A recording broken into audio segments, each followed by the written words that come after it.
এই মন্ত্রণালয়গুলো মনে করে যে আমরা ন্যাচারাল সব বৈশিষ্ট্য বজায় রাখবো, তাহলে আপনি দেশের চাহিদা কোত্থেকে মেটাবেন? এগুলো তো ন্যাচারালি আপনার প্রবাহিত হয়। আমাদের পদ্মা যমুনায় যে পলি প্রবাহিত হয়, এটা তো যদি আপনি উত্তোলন না করেন তো গোটা নদী বন্ধ হয়ে যাবে। লক্ষ লক্ষ টন আপনার পদ্মায় যমুনায় বালি আছে, কিন্তু এগুলো আইনের দুর্বলতা আছে। আইনের দুর্বলতার কারণে আপনি এখান থেকে দেখা যাচ্ছে বালু খেকো তৈরি হচ্ছে, পাথর খেকো তৈরি হচ্ছে, এটা আইনের দুর্বলতার জন্য। কিন্তু লুটপাট কেউ আসলে ওটা আইনের দুর্বলতার জন্য। তো আমি তো বলছি যে পাথর খেকো বালু খেকোটা তৈরি হচ্ছে কিসের জন্য? সম্পূর্ণ আইনের দুর্বলতা।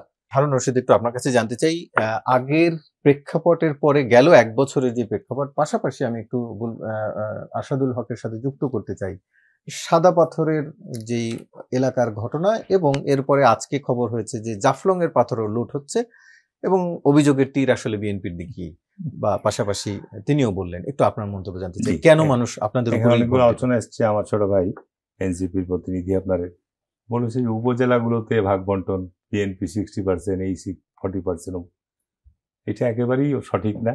সারা দেশে এরকম। আমি তো 5 বারের এমপি, আমার ওখানে পার্শ্ববর্তী আরেকজন 5 বারের এমপি আছে, আমাদের জেলা 3টা এমপি বিএনপি। এই 1 বছরের মধ্যে উপজেলা থেকে 1 টাকা আমি টেলিফোন করেছি যে অমুক জায়গাতে দিতে হবে, এটা দিতে হবে, দাঁড়িয়ে হবে। এখনো ইউনিয়ন পরিষদগুলো বহাল আছে, এবং উপজেলা পরিষদের যে নিয়ম কানুন, উপজেলা পরিষদ ভেঙে গেছে। আগে আপনার বরাদ্দ যেত, এমপিদের জন্য আলাদা কোটা যেত, উপজেলা চেয়ারম্যানের জন্য আলাদা কোটা যেত, আর জেনারেল বরাদ্দ যেত। এখন অনলি জেনারেল বরাদ্দটা যায়। জেনারেল বরাদ্দটা সম্পূর্ণটাই ইউনিয়ন পরিষদের চেয়ারম্যানদের আপনার আনুপাতিক এবং এলাকার ভলিউম অনুযায়ী বিভাজন হয়। সেই ক্ষেত্রে আপনার প্রশাসনের ইউনো ডেপুটি কমিশনাররা যারা আছে, তারা জনগুরুত্বপূর্ণ 2-1টা কাজ যদি মনে করে করতে পারে। আমার জেলাতে আমি জানা নাই যে এই ধরনের কোনো বিএনপি বা জামাত ইসলাম বা আমরা কারা এইসব ভাগ বন্টনের মধ্যে গিয়েছে, জানা নাই আমার। এই অভিযোগগুলো সঠিক না। এগুলো এই ধরনের আপনাদের মতো চ্যানেল থেকে যখন আলোচনা যায় তখন মানুষের একটা বিভ্রান্তি ছড়ায়। দ্বিতীয়ত হচ্ছে পাথর বিষয়টা বা বালুমহল, এই জায়গাটা অঞ্চল ভিত্তিক, এটা সারা দেশের জায়গা না। এখানে সরকারের দুর্বলতা আছে, আইনের দুর্বলতা আছে। তার কারণ পাথর এবং বালু আজকে এই দেশ সৃষ্টি শুরু থেকেই উত্তোলন হয়, এগুলো দেশের ডেভেলপমেন্টের কাজে ব্যবহার হয়, কিন্তু এখানে আইনের দুর্বলতা। আমি পরিষ্কার বলছি যে আগে মানুষ এগুলো ম্যানুয়ালি উত্তোলন করতো, বালুই হোক পাথরই হোক। এখন এসব জায়গায় ড্রেজার চলে এসছে, এক্সকাভেটর চলে এসছে, বিভিন্ন ধরনের আধুনিক যন্ত্রপাতি চলে এসছে, এগুলোর মধ্যে তোলা হচ্ছে। সেইটাকে সমন্বয় করে এখন আইন প্রণয়ন করা হয়নি। আর সিলেটে যে ঘটনাটি ঘটেছে, যেটা সাদা পাথর উত্তোলন, এটা আমি বলবো যে এর সাথে তো আমি যেটা দেখি যে সবাই জড়িত, সবাই জড়িত। তো এখানে সরকারেরও ব্যর্থতা আছে এবং আপনার এখানে আইনের দুর্বলতাও আছে। এখানে অবশ্যই আমি বলবো যে সরকার এবং আইন এই জায়গাতে সঠিকভাবে কাজ করতে পারে নাই। এখানে যদি এটা উত্তোলনের প্রয়োজনই হতো, তাহলে আপনার যেভাবে নিলাম হয় সেভাবে নিলাম ডেকে নিলামকারীদের ইতিহাসে সরকার রাজস্ব পেত, প্লাস সেখান থেকে আপনার যে বিপুল পরিমাণ কর্মসংস্থানের জন্য মানুষের দাবি যে তারা এখানে পাথর উত্তোলন করে তাদের জীবিকা নির্বাহ করে, সেটারও সুযোগ থাকতো। সুতরাং এই জিনিসগুলো সঠিক। আপনার সামাজিক যোগাযোগ মাধ্যম তো এখন ইচ্ছামতো ছবি তুলে যা ইচ্ছা তাই সংবাদ পরিবেশন করছে। এটার জন্য সঠিক যেটা আপনার প্রশাসনিক জায়গা থেকে একটা স্টেটমেন্ট আসা উচিত ছিল যে এটার জন্য আমাদের এই দুর্বলতা বা এই ত্রুটি।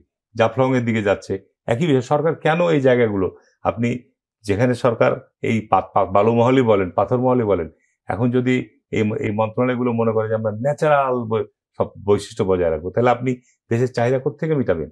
এগুলো তো ন্যাচারালি আপনার প্রবাহিত হয়। আমাদের পদ্মা যমুনায় যে পলি প্রবাহিত হয়, এটা তো যদি আপনি উত্তোলন না করেন তো গোটা নদী বন্ধ হয়ে যাবে। লক্ষ লক্ষ টন আপনার পদ্মায় যমুনায় বালি আছে, কিন্তু এগুলো আইনের দুর্বলতা আছে। আইনের দুর্বলতার কারণে আপনি এখান থেকে দেখা যাচ্ছে বালু খেকো তৈরি হচ্ছে, পাথর খেকো তৈরি হচ্ছে, এটা আইনের দুর্বলতার জন্য। কিন্তু লুটপাট কেউ আসলে ওটা আইনের দুর্বলতার জন্য। তো আমি তো বলছি যে পাথর খেকো বালু খেকোটা তৈরি হচ্ছে কিসের জন্য? সম্পূর্ণ আইনের দুর্বলতা।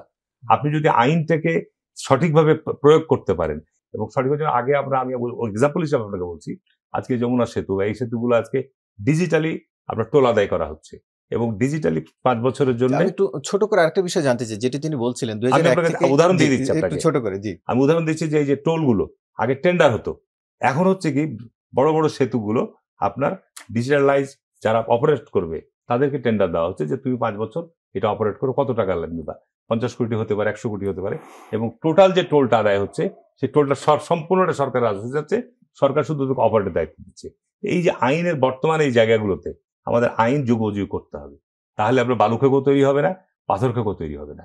আমি মনে করি যে আগামীতে সরকার যারাই আসুক না কেন এই বিগত সময়ে 15 বছর এটা ভয়ানক আকার ধারণ করেছিল, এবং এই সময়ে এই জায়গাগুলোকে হঠাৎ করে আপনার আমি একটা যে একটু ছোট করে একটা বিষয় জানতে চাচ্ছিলাম যে 2001 থেকে 6 সালে আপনাদের শাসন আমলের পর 2008-এর ভোটে যে কারণে মানুষ আপনাদেরকে ভোট না দিয়ে আওয়ামী লীগকে চুজ করলো, গেল 1 বছরে কি আপনারা সেই কারণটিকে মানুষকে সান্ত্বনা দিতে পেরেছেন? আচ্ছা, এখানে শুনেন, বাংলাদেশের রাজনীতির পরিবর্তন আসতেই হবে। হুম। আর 2001 থেকে 2006-এর যে বিষয়গুলো নিয়ে আসছেন, এখানে আপনার অনেকগুলো ঘটনা আছে।